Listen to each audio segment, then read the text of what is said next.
Bienvenue sur votre chaîne. Aujourd'hui, on va parler d'un sujet qui nous concerne tous, mais qu'on a souvent tendance à éviter. L'échec. Personne n'aime échouer, c'est vrai.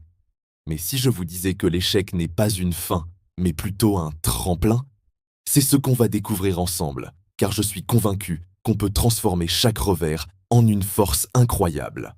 Prenez l'exemple de J.K. Rowling.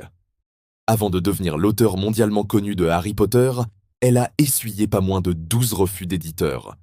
12 fois où on lui a dit non.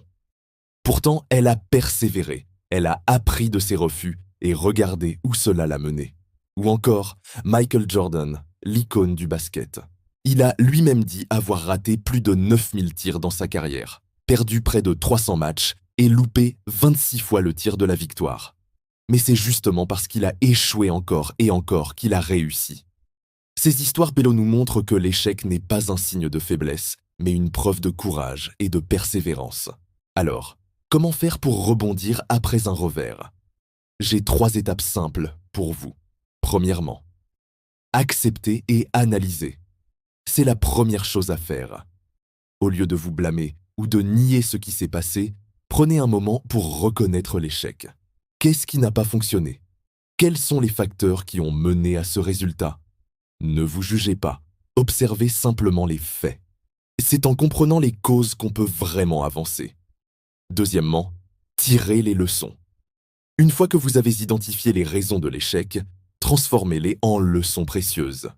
Qu'auriez-vous pu faire différemment?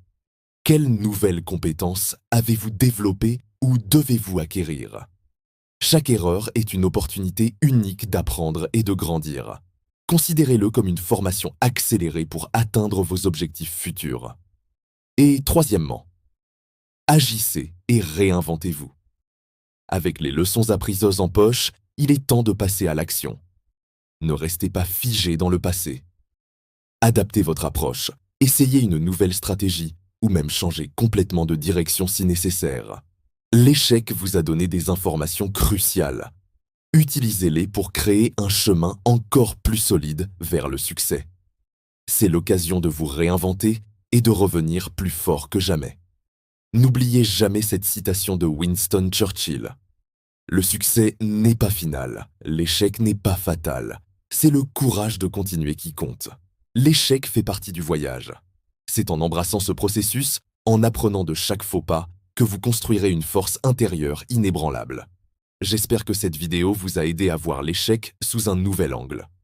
N'hésitez pas à me dire en commentaire comment vous transformez vos propres échecs en succès. Si le contenu vous a plu, merci de liker la vidéo, de vous abonner à la chaîne et d'activer la petite cloche pour ne rien manquer. À très vite.